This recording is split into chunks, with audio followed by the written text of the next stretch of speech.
You are not trapped by life. You are trapped by what you refuse to release. Most people think freedom comes from changing circumstances, earning more, being understood, fixing others, or finally getting closure from the past. But this belief is exactly what keeps them stuck. They cling to old wounds, unresolved anger, the urge to control outcomes, and the constant hunger for approval, mistaking attachment for strength. Stoic philosophy teaches something far more uncomfortable and far more powerful. True freedom does not come from controlling the world. It comes from releasing the reactions that enslave you. Letting go is not weakness. It is discipline. It is the deliberate choice to stop being dragged by emotions, memories, and expectations that no longer serve you. This is not about forgetting, it is about deciding what deserves your energy and what does not. In this video, you will learn 7 Stoic principles that reveal how holding on quietly steals your peace and how letting go, when done correctly, becomes the gateway to calm, clarity, and real inner freedom. 1. Holding on is the real prison. Most people believe they are trapped by circumstances, a job they cannot leave, a relationship that once mattered, or a version of life that no longer exists. But Stoic philosophy goes deeper. It says the prison is not the situation.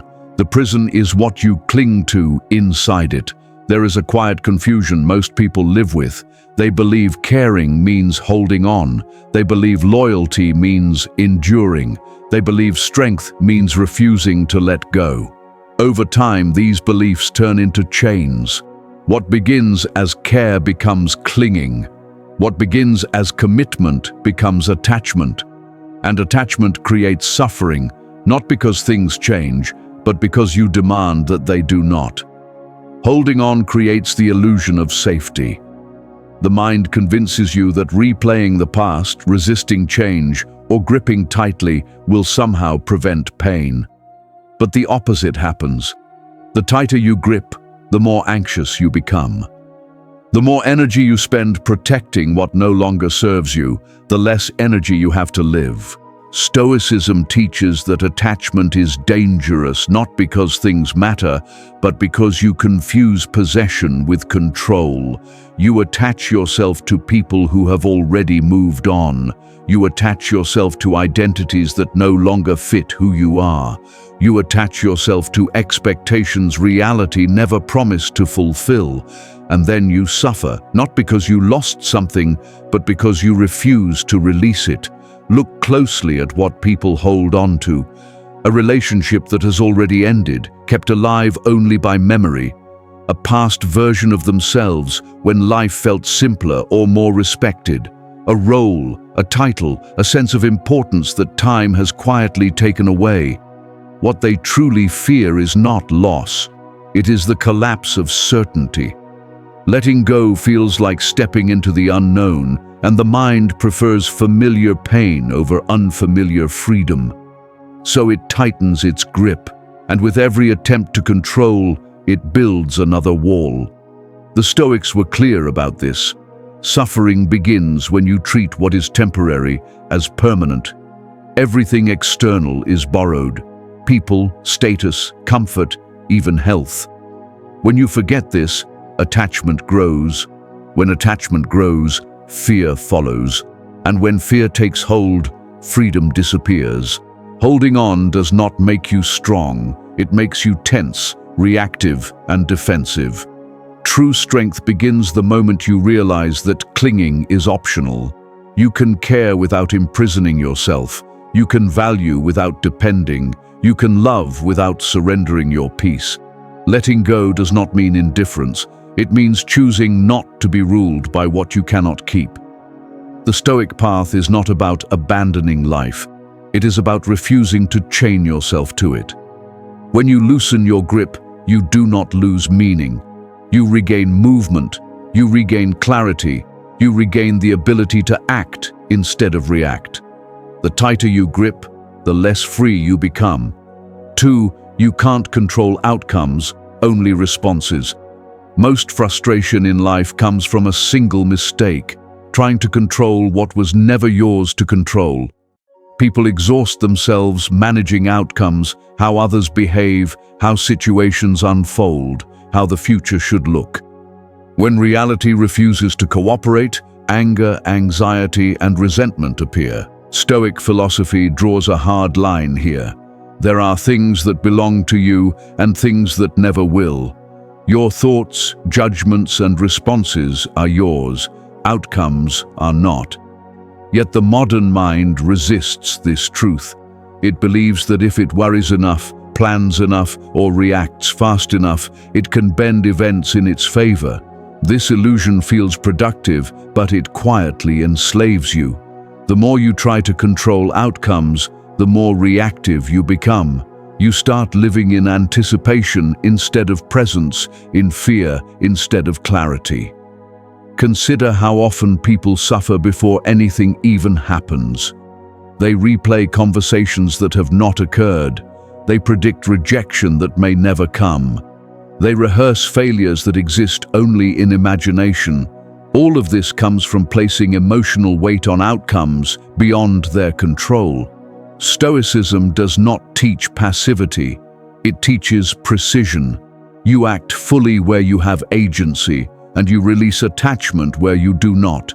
You prepare carefully. You do your work with intention. You speak with integrity, and then you allow the result to unfold without clinging to it. This shift changes everything. When you stop demanding specific outcomes, your actions become cleaner. Decisions become calmer. You are no longer bargaining with the future for peace. You are grounded in the present, where real power lives. Notice how much energy is wasted trying to control people, their opinions, moods, and choices. The Stoic understands this effort is futile. People will think what they think, feel what they feel, and act as they act. Trying to manage this only pulls you into unnecessary conflict and disappointment. The same applies to status, recognition, and success. You can influence them through effort, but you cannot command them. When you forget this, your self-worth becomes dependent on results. When you remember it, you become resilient. A simple Stoic question cuts through the noise. Is this within my control? If the answer is no, release it immediately. Not with bitterness, not with resignation, but with discipline. You redirect your attention to what remains fully yours, your response. This is where freedom begins. Not when life becomes predictable, but when your inner state no longer depends on how things turn out. You can face uncertainty without panic, disappointment without collapse, and success without arrogance. When you master your responses, outcomes lose their power over you. You act, adjust, and move forward unburdened. Freedom does not come from controlling life. It comes from no longer being controlled by it. And that freedom begins exactly where control ends. 3. Let go of ego and the need to be right. Ego is subtle. It rarely announces itself. It disguises itself as pride, principles, or self-respect. Most people believe ego protects them. They think it keeps them strong, visible, and valued. In reality, ego is one of the most effective prisons the mind can construct. It traps you in constant defense, guarding your opinions, your image, your past choices, and your sense of superiority or victimhood. The need to be right is one of ego's favorite weapons. It convinces you that winning arguments is the same as winning in life, that proving a point matters more than preserving peace, that backing down means losing power. Over time, this mindset turns every disagreement into a threat and every conversation into a battlefield. Stoic philosophy exposes this illusion. The Stoics understood that real strength does not require validation. A calm mind does not need to dominate. A grounded person does not need to prove anything. Notice how much energy ego consumes. Endless arguments replayed in your head, old conversations rehearsed again and again, imagined victories that never bring satisfaction. All of this effort creates no growth, only tension. Ego keeps you busy, but never free. The cost of always being right is high. You lose relationships because winning mattered more than understanding. You lose clarity because emotion overtook reason. You lose focus because your attention is trapped in how you are perceived rather than in what actually matters. Ego also binds you to an outdated self-image. You cling to who you used to be, what you once knew, what once worked. This attachment makes learning difficult and change feel threatening. Growth requires humility, and ego resists humility at all costs. Stoicism offers a quieter path. It teaches that being wrong is not dangerous. Being challenged is not an attack. Letting go of the need to win does not diminish you. It sharpens you. When ego loosens its grip, your thinking becomes cleaner, your decisions become less emotional, your actions become more deliberate. Consider how freeing it is to no longer need the last word, to walk away from an argument without replaying it later, to accept that someone may disagree and that nothing about your worth changes because of it. This is not weakness, it is discipline. It is choosing peace over pride, progress over performance, truth over image. When you release ego, you stop reacting and start observing. You listen more clearly, you respond more thoughtfully, you conserve energy that was once wasted on defense. The Stoic does not aim to appear strong, they aim to be unshaken. Letting go of ego does not make you smaller, it removes the noise that kept you from seeing clearly. It allows you to move through life without carrying the constant burden of self-justification. You do not lose power when you let go of ego. You lose distraction, and in that clarity, real strength finally has room to emerge.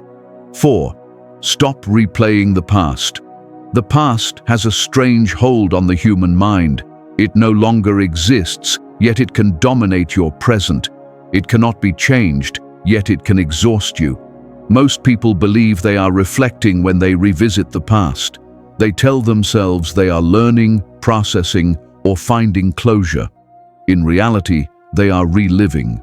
They replay old conversations, mistakes, missed chances, and imagined alternatives, as if repetition might rewrite the outcome. It never does.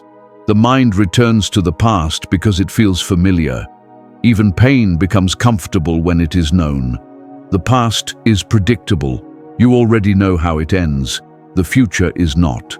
So the mind clings to memory, not because it helps, but because it feels safer than uncertainty. Stoic philosophy cuts through this habit with brutal clarity. The past has completed its role. It exists now only as information. When you turn it into a courtroom, a prison, or a source of identity, you misuse it, and you suffer for it. Many people punish themselves endlessly for old decisions. They carry guilt long after it has stopped being useful.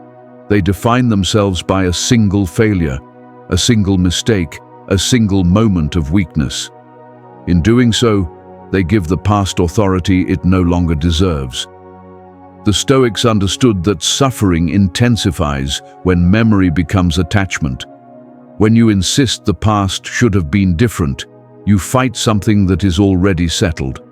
This resistance drains energy from the only place where action is possible, the present. Learning from the past requires distance.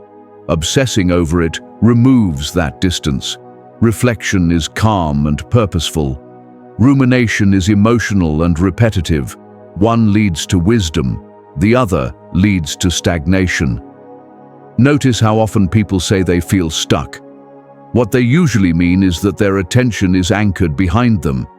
They move forward physically, but mentally they remain in old moments, old identities, old regrets. Life continues, but they do not fully participate in it. Stoicism does not ask you to erase the past. It asks you to place it where it belongs. The past can inform your judgment, but it should never command your emotions. It can guide future choices, but it should never dictate your self-worth. When you stop replaying what cannot be changed, something subtle shifts. The mind grows quieter. Decisions feel lighter. You stop measuring today against a version of yesterday that no longer exists. The present moment regains its authority, and with it, your ability to act. Freedom does not require a perfect past. It requires a disciplined relationship with memory. The past is not a sentence you must keep serving. It is a lesson that has already been taught. And once the lesson is learned, the Stoic moves on without bitterness, without denial, and without chains. 5. Release the need for approval. The desire for approval is one of the quietest forms of control. It does not shout, it whispers. It tells you to adjust your words so you are liked, to soften your truth so you are accepted, to choose what is admired over what is right. Over time, this whisper becomes a rule.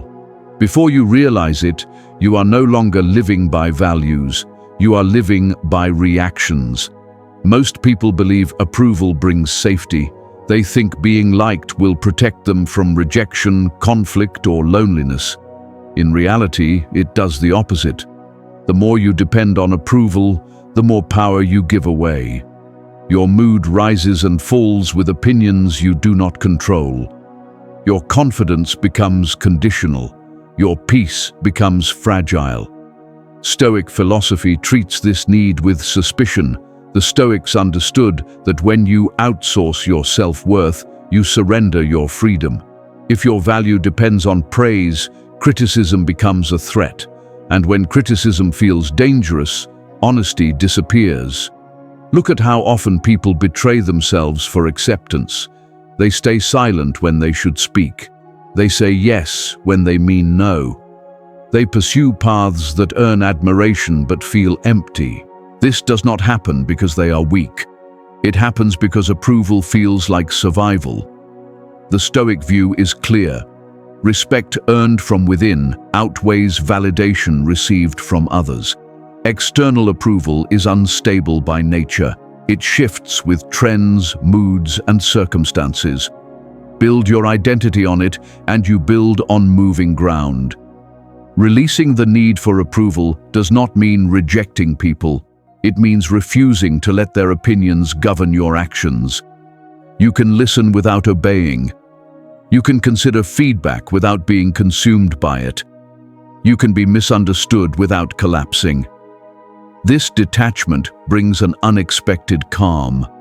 When you stop performing for acceptance, decisions become simpler. You choose what aligns with your character, not what secures applause.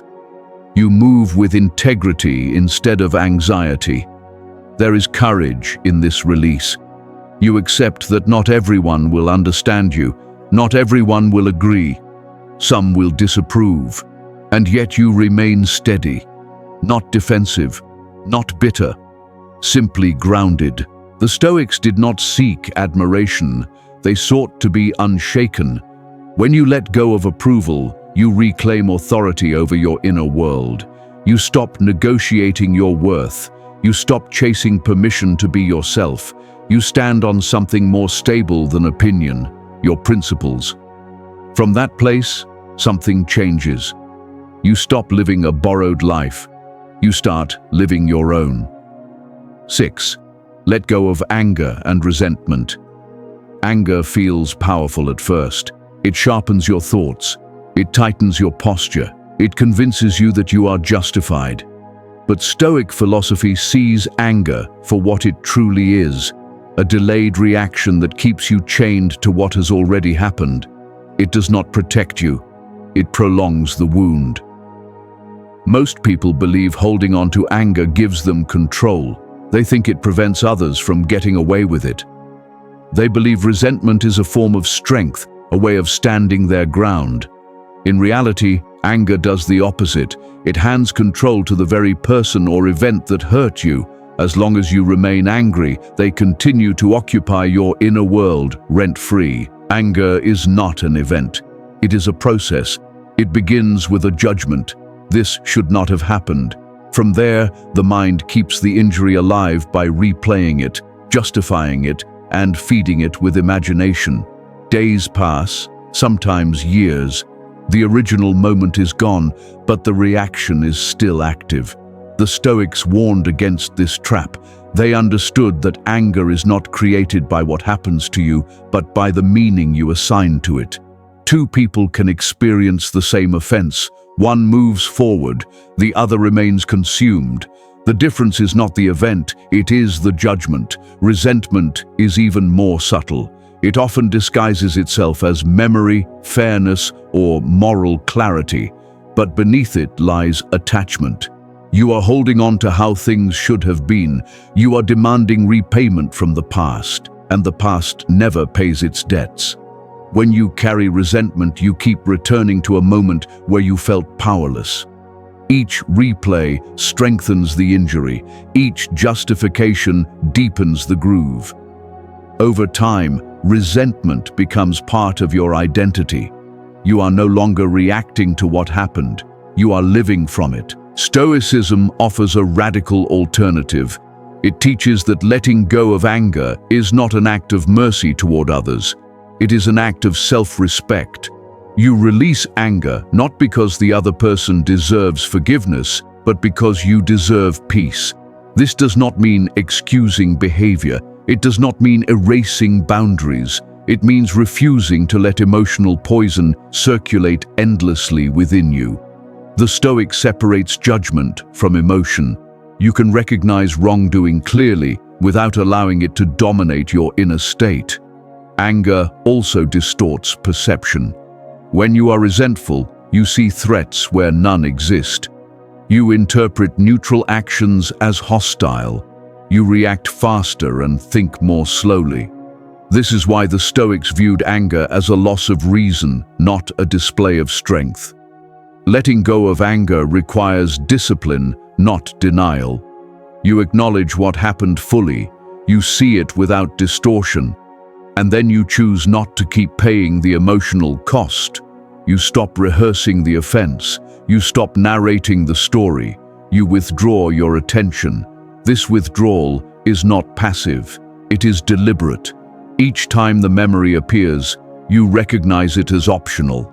Each time the emotion resurfaces, you refuse to feed it. Gradually, its grip weakens. When anger fades, something unexpected happens. Your energy returns. Your thinking sharpens. You are no longer reacting from old wounds. You respond from clarity. The Stoic does not seek revenge. They seek sovereignty. Resentment ties you to the past. Letting go brings you back to the present. And in the present, you are no longer a victim of what happened. You become the author of what comes next. Letting go of anger is not forgetting, it is choosing not to suffer twice. 7. Detachment is not weakness, it is mastery. Detachment is one of the most misunderstood ideas in Stoic philosophy.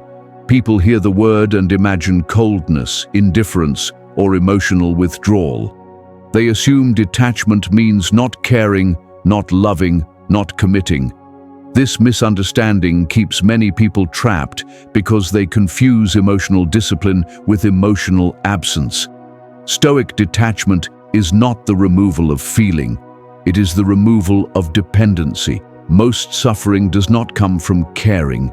It comes from needing outcomes to validate you, needing people to behave a certain way, needing life to follow a script so you can feel at peace. When those needs are threatened, anxiety appears. When they collapse, suffering follows. Detachment cuts the root of this problem. It teaches you to engage fully in life without chaining your inner state to results you cannot control. This is not passivity, it is precision. The detached person still acts, they still strive, they still build, love, and contribute, but they do so without bargaining their peace for a guarantee. They offer effort, not desperation, commitment, not attachment. Attachment says, I need this to work or I will fall apart. Detachment says, I will give my best and remain steady regardless of the outcome. One is fragile, the other is grounded. This is why the Stoics saw detachment as strength. When you are detached, you cannot be easily manipulated. Praise does not inflate you. Criticism does not collapse you. Success does not intoxicate you. Failure does not define you. You move through events without being dragged by them. Detachment also sharpens action. When emotions are no longer entangled with results, thinking becomes clearer. You take fewer things personally. You respond instead of react. You choose deliberately instead of impulsively. This clarity increases effectiveness, not detachment from life. Many people fear detachment because they believe it drains life of meaning. The opposite is true. Attachment narrows your world to whatever you fear losing. Detachment expands it. You are no longer fixated on protecting a single fragile outcome. You are free to adapt, adjust, and move forward. Look at relationships. Attachment clings. It demands reassurance. It fears change. Detachment loves without possession. It allows space. It respects autonomy. This does not weaken connection. It stabilizes it. Relationships built on attachment suffocate. Relationships built on detachment breathe. The same applies to work and ambition. Attachment ties your worth to results. Detachment ties your worth to effort and character. One leads to burnout and anxiety. The other leads to consistency and resilience. Stoic detachment is powerful because it does not depend on circumstances. It can be practiced in success or failure, comfort or hardship. It is an internal posture, not an external condition. This is why detachment feels unsettling at first. It removes the emotional crutches you relied on for years. You stop leaning on outcomes, approval, or certainty to feel okay. You stand on something quieter and stronger, self-command. With detachment, you stop begging life to cooperate. You stop resisting what is inevitable. You stop trying to freeze moments meant to pass. You participate fully while knowing everything is temporary. This awareness does not dull life. It makes it honest. The Stoic does not withdraw from the world. They enter it without illusion. Detachment allows you to experience joy without fear of loss, effort without desperation, love without ownership. You gain the rare ability to be present without being dependent. And this is mastery. Because when nothing external can disturb your inner balance, you are no longer reacting to life. You are directing yourself within it. Detachment is not weakness. It is emotional sovereignty. It is the final release, the moment you stop being pulled and start standing. From that place, freedom is no longer something you chase. It is something you practice daily. Letting go is not a single moment. It is a decision made again and again. Throughout this journey, one truth remains constant. Nothing external has the power to imprison you unless you allow it. Not the past, not other people, not outcomes, approval, anger, or uncertainty. What binds you is not what happens, but what you refuse to release. Stoic philosophy does not promise an easier life. It offers something stronger, an unshakable inner position. When you let go of what you cannot control, you reclaim what truly belongs to you, your judgment, your response, your peace. Freedom does not come from adding more to your life. It comes from removing what weighs you down. Letting go is not avoidance. It is clarity. It is discipline. It is strength. Each time you release an attachment, another chain loosens. Each time you choose response over reaction, you step further out of the silent prison. You do not need life to change. You need your grip to soften. Let go of what traps you and choose deliberately to live free.